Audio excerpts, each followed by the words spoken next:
박정희 들어와야 될 임무.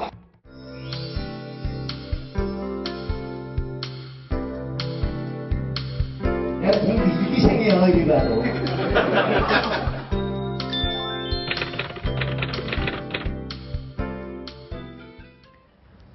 네, 지금 보신 것처럼 김신조 사건으로 더 잘 알려진 121 청와대 습격 사건. 당시 유일하게 생포됐던 김신조 목사 이 자리에 나와 오셨습니다. 안녕하세요. 어서 오십시오. 건강하시죠? 예. 네. 네, 45년이 흘렀습니다. 45년 전으로 좀 돌아가는 말씀을 좀 저희가 여쭙고 싶은데요. 예. 그 당시 좀 회상을 해 주십시오. 예. 이제 강을 건너 침투했고 산 등성이를 따라 청와대에 접근했고 또 남욱군도 만났고 많은 일들이 있었는데 그 당시 일을 좀 소개해 주세요. 예.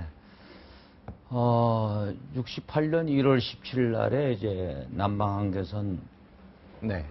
이제 여러 가지 화력을 네. 뚫고 또 네. 그 뒤에 군인들이 잠복해 있었는데 그 예, 뚫고 예. 임중을 건너서 임진강을 헤엄쳐서 걷는 거죠.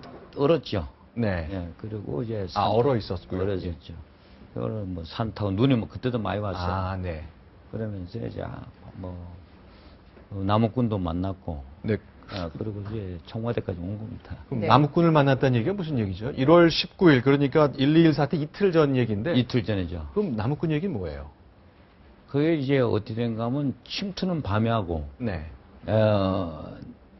새벽에 4시에 이제 그 도착해서 그 저녁 행동할 때까지 산에 숨어 있습니다. 네. 그러니까 이제 오전 한 11시경에 그 남욱군 남한로 올라왔어요. 네. 네 사람이. 그분들 산에서 소후된 거죠. 네. 그래서 그분들을 이제 죽여야 되는데 살려서 내려보니까 네. 신고를 해버려서 그때 군부대 신고 비상 걸린 거죠. 예. 그러니까 도중에 만난 남욱군이 신고해서 붙잡히신 거잖아요. 아니요. 붙잡은 건 아니죠. 그러니까 신고를 했는데 17일 날 신고했는데요. 예. 아니, 19일 날 19일. 신고했는데 이틀 뒤 그러니까 신고를 받고 나라가 벌컥 뒤집혔을 텐데 어떻게 청와대 300m 앞까지 오셨어요? 까지 오신 거예요. 그가 이제 그때는 그렇게 봐야 됩니다. 우리 군대가 뭐 잘못한 것도 있겠지만, 네, 네. 우리 상대가 대통령을 죽이고, 네. 그 다음에 이 나라를 공산화 목적이니까 제2유교 것처럼, 네. 걔가 대단한 그 훈련난 부대죠. 네, 네. 대통령이라면 죽이려면 나라를 공산하면 어떤 사람을 조직하고, 네. 어떻게 훈련하고, 네. 어떻게 해야 되느냐. 그러니까 이런 사람들이니까 군인들이 그때 담당을 못한 겁니다. 북한의 네. 일반 군대는 다른 사람 같더라면 자신했는데 우리는 안 되죠. 그래서 군대가 뭐 조금 부족한 것도 우리 남한 군대 부족한 게 있지만 우리가 원래 강했으니까 놓친 거죠. 비상 걸려도. 얼마나 빨리 가면 일반 군인들이 한 시간에 그때 가는 장비가 20km인데 각각 네. 무기 2종 10탄 350발 수탄 14발인데 20km인데 겨울에 산으로 밤에 네. 1시간 12km 30일 주파합니다. 그러니까 놓친 거죠. 아니, 1시간에 12km를 밤에 산길을 그 20km 군장을 하고 주파는 네. 거예요? 그때는 우리 군인들이 1시간에 7 내지 8km 달렸어요. 완전히. 네, 네. 그래서 내가 넘어온 다음에 우리 군인들이 지금 어른들이 네, 네. 저 때문에 그때부터 유교훈련 우리도 한 겁니다. 아. 우리도 지금 다 해요. 수부대가. 그런데 이제 부대니까. 그런데 기자회견 때 박정희의 모가지를 때려 왔다 이런 말에서 사람들 깜짝 놀라게 아까 화면에 했어요. 잠깐 예. 보셨는데 근데 그 표현이 원래 쓰시던 표현입니까? 아니면 그때 아니 그때 갑자기 떠오른 총정설국장 김정태거든요. 네. 수사인데 그 사람이 박정희 뭐가 뛰어라니까 그대로 임무 지령 받은 그대로 말한 거죠. 내가 꺼낸 거 아닙니다. 네. 그러면 그 대통령을 시해하기 위한 훈련인 거잖아요. 예, 예. 얼마나 받으셨어요? 이제 그 목적을 달성하기 위해서?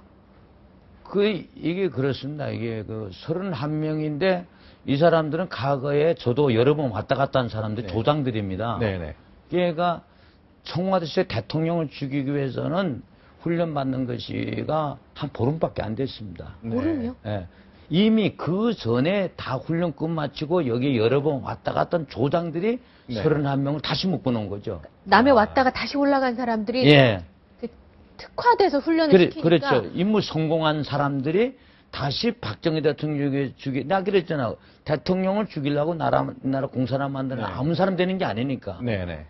얘가 이 청와대를 쓰고 박정희 대통령을 죽이기 위해서 그 훈련만 한 보름 했을 겁니다. 아, 최정예 요원들을 모아서 네, 맞죠. 추가로 특수 훈련을 했다 이거네요. 예.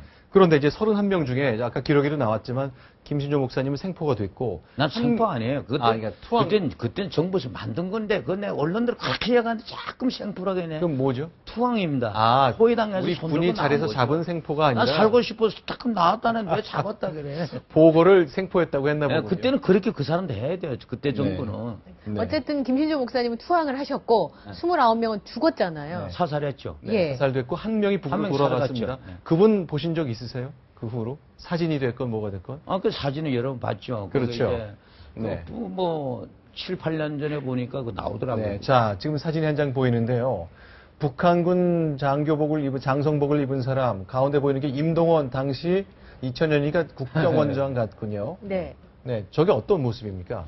근데 우리가 그때 갑자기 31명이 조직됐거든요. 네네. 그래서 실제 대화하고 같이 밥 먹는 거는 네. 우리가 보름밖에 안 됩니다. 네네. 얘가 그때 얼굴이 내가 잠깐 기억나는데 네. 이 사람도 시간을 많이 가지고 살이 많이 졌더라고요. 그래서 네네. 얼굴 모습은 좀 있어요. 네. 그래서 한 명 살아간 건 사실이고 내가 넘었는데 또 후배들은 많이 넘어왔는데 네. 후배들 통해서 제가 알았죠. 그래서 네. 아마 그렇게 저 사람이라고 보면 될 겁니다. 그러면 이제 북쪽에 올라가서 저 정도 지위, 뭐 별 4개 장성까지 따고 그 지위까지 올라갔다는 얘기는 영웅 대접을 받았다는 얘기입니까? 최고 영웅 대접 받은 거죠. 네. 박재경 북한 총정치국 부국장이 된 건데. 네. 네. 그러니까 저 김정일 국방위원장이 살아생전에 수행할 정도의 지위까지 갔다면 뭐 보통 영웅 대접이 아닌데, 이거 내가 저 투항할 것이 아니라 나도 살아 북으로 돌아갔더라면 나도 저랬을 텐데 하는 회한 그런 생각 잠시라도 해본 적 없어요? 그거는 언론들이나 대한민국 국민들이 북한을 좀 잘 모르는 겁니다. 네. 아무리 출세해도 네. 사람 실수하면 잘못하면 숙청, 네. 그 형무소 가든가 네. 가다가 때에 따라서는 총살도 합니다.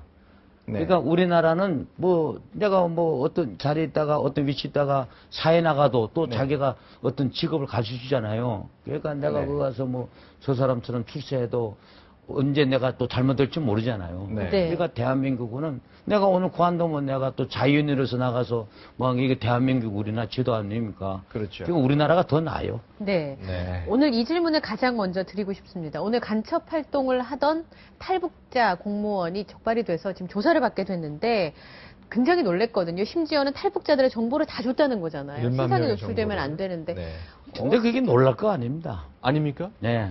그거 지금 우리가 대한민국 분들이 이 부분을 몰라서 그래요. 네. 탈북자들에게는 좀 안 된 이야기겠지만 난 탈북자 아닙니다. 네. 네. 나는 남반 혁명하라는 특공대 네. 혁명하는 이제 그런 사람인데 탈북자들에는 그들이 북한 정권은 그거 알아야 됩니다. 북한 인민들에게 자유 인권 주는 게 아니고 네. 그 정권 자체는 나만의 공산화하게 서 있는 거예요.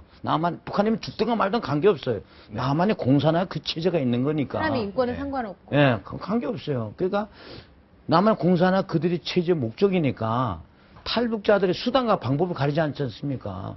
나만 공산화가 수단과 방법을 안 가리잖아요. 그 탈북자 속에 위장에서 또 집어있는 거예요. 이게. 네. 저거는 우리가 다 알고 있는 사실인데 국민들은 그거 모르죠. 그러니까 얼만큼 그들이 우리를 속이고 네. 기만하고 말이에요. 그러니까 근데 탈북하신 분들을 다 그런 눈으로 볼 수는 없는 거잖아요. 그런 그렇죠. 사람들 중에 위장 탈북한 사람들 속해 있는 건데. 거기서 섞어서 보내죠. 게다가 섞어서 나중에 오는 거죠. 회유를 당하는 경우도 있다고요. 예, 예. 그게 가족들이 있으니까 그렇죠. 그런 부분들을 대책을 세워야 되지 않을까요, 목사님? 그거 어떻게 대처시합니까?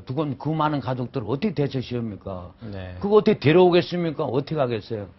네, 이 정도 위험, 그러니까 탈북자 2만 4천 명 시대를 맞아서 이 정도의 정보 노출 위협 같은 걸 상존한다고 생각해야 되겠고. 예. 그러니까 항상 그 목적 자체가 나만의 공산화니까 수단과 방법을 가리지 않기 때문에 우리 국민들의 안보시 네. 정부에서 그걸 잘 처리해야죠. 네. 우리는 또 각오를 하고 그 탈북자를 우리가 받는 겁니다. 네. 받는데 수사를 해도 사람이니까 수사 실수가 있는 거죠. 속이는데 어떻게 당해요? 네. 그 이번에 저것도 자도 똑똑한 애거든요. 다. 아는 분이세요?